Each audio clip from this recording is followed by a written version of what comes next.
phone conversations, it's text messages, it's just like y'all, you know so much. Y'all kind of put me in a very awkward, uncompromising position that I don't ever want to get out of. And here's the reason why. I learned stuff not only from y'all but about y'all that at times really makes me want to be like, you know what? Fuck it, let me go ahead and pull this 3. But then there's those times where I'll be like, I'm so glad I ain't never dated y'all. Well, some of y'all. Because I don't have to deal with these issues that most of these guys that I'm hearing about have to deal with. Because some of y'all literally, if most of what y'all say is true, there's some broken men out there in this world. Emotionally, physically, mentally, it's just not right. So I can also understand why y'all exes won't leave y'all alone. That's nothing, women. Women, don't put it on him like that all the time. Because that's one of the biggest issues that men won't let go. But you can't help it, man. I know you can't help it sometimes. It's true. Wired that way, you know? It's true. Like, but then at the same time, if you know that you have had that connection, okay? When y'all go to have sex, it's not sex. It's an emotional bonding of 2 bodies into one. Then don't be mad when the ex comes back. See, I was talking to another female, and she has an ex that he'll go away for a year or 2, and he'll come back, and the first thing he does is he hit her up, okay? Regardless of what's going on in her life, he'll hit her up, okay? And I have to tell her, it's like, you have to understand, those times when y'all was together, it was probably his best relationship that he had. His life makes it not work. Now, you say, and some of y'all say this all the time, you women, well, we can always do a long-distance relationship. No, it's not the same. Long-distance relationships are actually a deal breaker and are actually more toxic than actually being in a relationship. Because what you have, I totally beg to differ, but I'll let you finish. Yeah, yeah. What you guys had that kept y'all together is also the same poison that's being created by y'all having that distance. See, because long-distance relationship, one of the hardest things about it is trying to keep that level of communication up so you don't lose interest. At the end of the day, that's what it is. Then you find yourself having to hoard off those who want to know if you're available, fighting off those urges that you have, even trying to bottle those urges up to save them for the next time you get with him.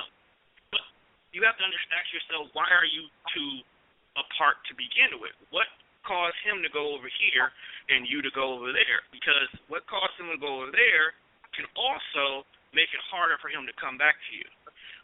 Careers and school are the 2 big reasons why people move away from each other.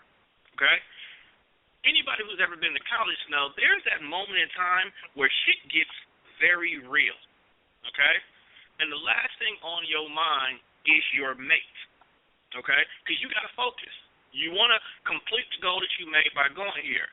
And the problem is the mate who's not there, that person is always on their mind. So every little thing that can happen that doesn't go to the normal. So you guys have a web date every Wednesday.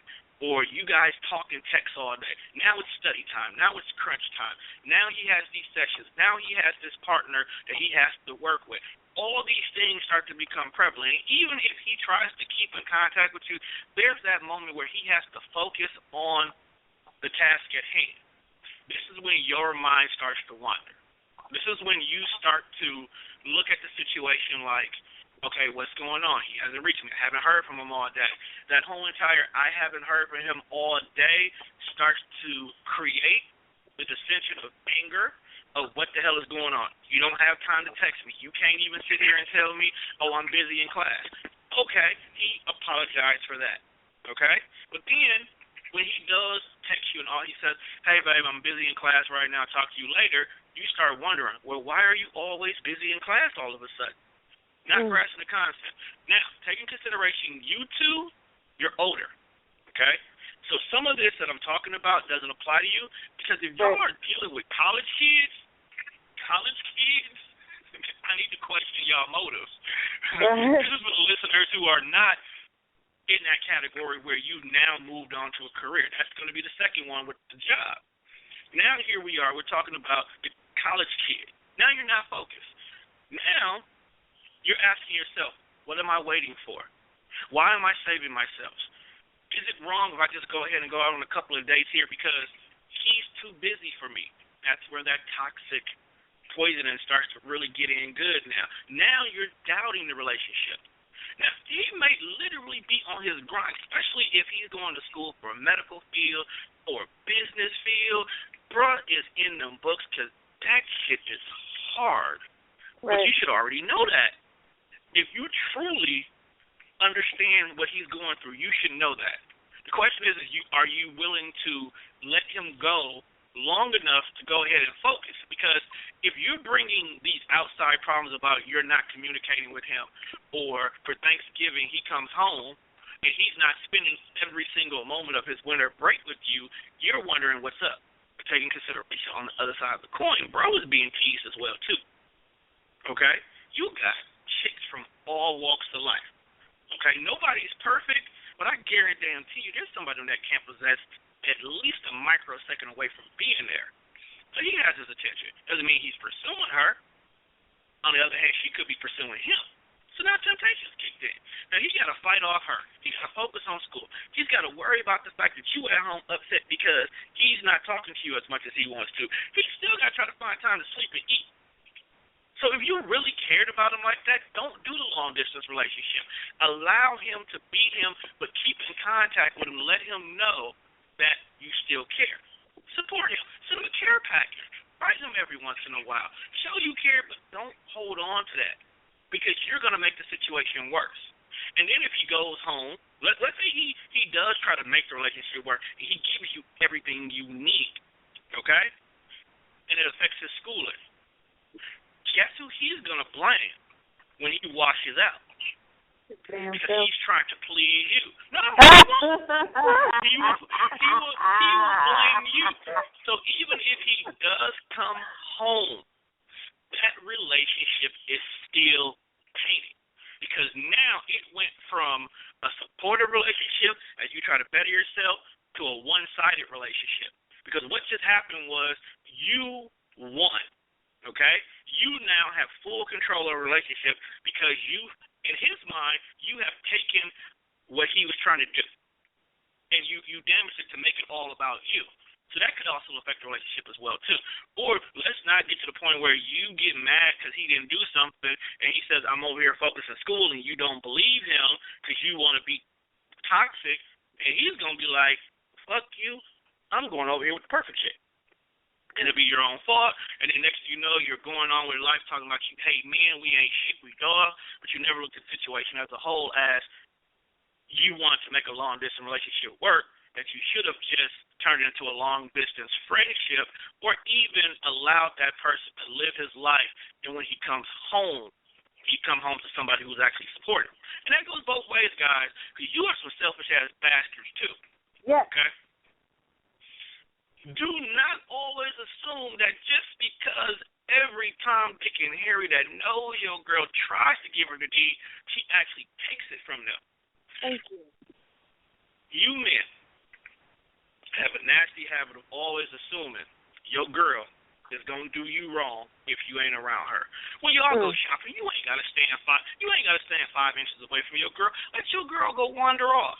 Let her go shop on her own, for Christ's sake. You ain't got to be standing right there. You ain't got to make her go everywhere you go. Maybe she wants to go off to find something to think about to buy your ass. But no, you want to be hovered up under her because you scared that some nigga that worked at the store going to come talk to you. That's ridiculous. Sit your ass down. I hate that shit. I'm trying to go up there and ask her what kind of cell phone she looking at. I don't want her damn number. Truth be told, bro, I'm smart enough with technology. I can figure out how to get her number and use it against you. But that's not that serious. Oh, boy. Okay. Just being honest here. No, y'all need long-distance relationships can be very toxic and poisonous. Let's say about the one that's going for a job. First question I have to ask you, ladies, is how long have you been dating him before he decided to make this move to the job? Because truth be told, if there is no actual medical reason that is causing you to stay here, the future goal should be you should be moving where he is soon anyway. If it's less than 2 years and the man is moving away because of a job, ladies, let's be realistic. Let that man go. Okay? Because what if it's the other way around, though? Hold on now. I'm getting there. It goes both ways, too. If that man is moving to another city for a job, okay? He's moving for a job. It's going to be a long time before he comes back. And it has to be something serious to make him come back. Yes, to come back and seeing you might be a grand gesture, but let's be realistic. Depending on what his job is, he'll probably fly you down here before he flies back up there. Let's be honest, okay? His career's there. He's working hours. He's got probably a house or an apartment to pay for. He got a car to pay for, or he has to pay for commute. He doesn't have the luxury of money to just up and fly anywhere, or why would he be moving somewhere else for another job? Because the city you guys stay in fucking sucks. Let's be honest. I'm to use Milwaukee as an example. If I have a job down in... Exactly. I love you, but you suck. So that means that going to Texas, going to Houston, Dallas, San Antonio, hell, even Fort Worth will actually provide a better career opportunity for me than trying to stay here in Milwaukee. Now, take into consideration my family is here, my child is here. Right. So my first priority would be to those two things.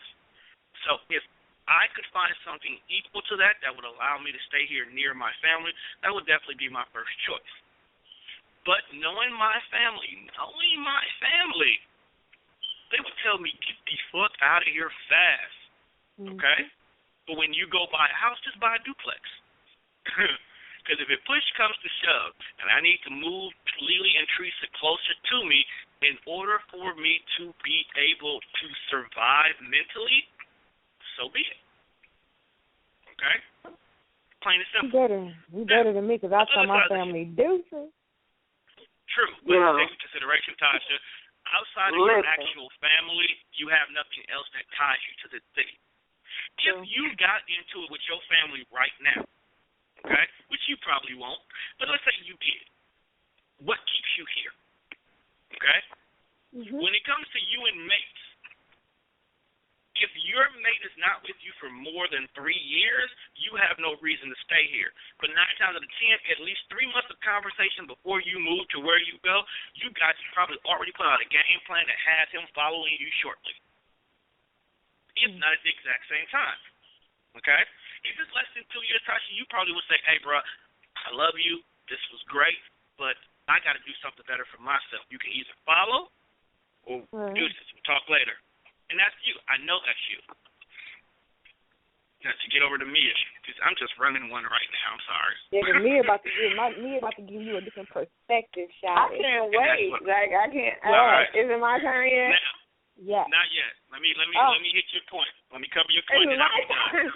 I'll get there, because what you're saying is probably going to tie into what I'm getting ready to say, so it makes more sense. Now, you do have those who do move, but they don't want to let go of what they left back at home. All right? Once again, this goes back to the one-sided selfish relationships. Because clearly, plain as day, bro, you teasing her, you hurting the situation with her more than you're helping her. Yeah, it's cool to keep in contact and express yourself with her. Hell, I'm a helpless romantic myself. I have no problem with telling somebody I love them and how much affection I am towards them. But at the end of the day, I don't see anywhere in my future that will allow me to get to her or even get to her adequately. I'm going to tell her in a heartbeat, I love you, but go find you somebody who can do better for you right now. Not because I don't want to be with you, but because I'm hurting you in a sense of making you wait for me to get my shit together. Because who knows how soon I'll get my shit together if it ever happens. Because I have a nasty habit of doing shit the right way and getting on the right track and get thrown a big-ass monkey wrench that makes me have to detour shit. I have no control over what life throws me. Hell, I'm a fucking Sagittarius. I live life in the wind anyway. But that's no fair to her. In a long-distance relationship, that's even worse. Because I know at any given time, I can literally go 3 to 4 days without talking to somebody. And it's not intentional. It's just how my life falls. With work, radio station, sleep, legally. At the end of the day, I can literally be home. It's 2 o'clock in the morning.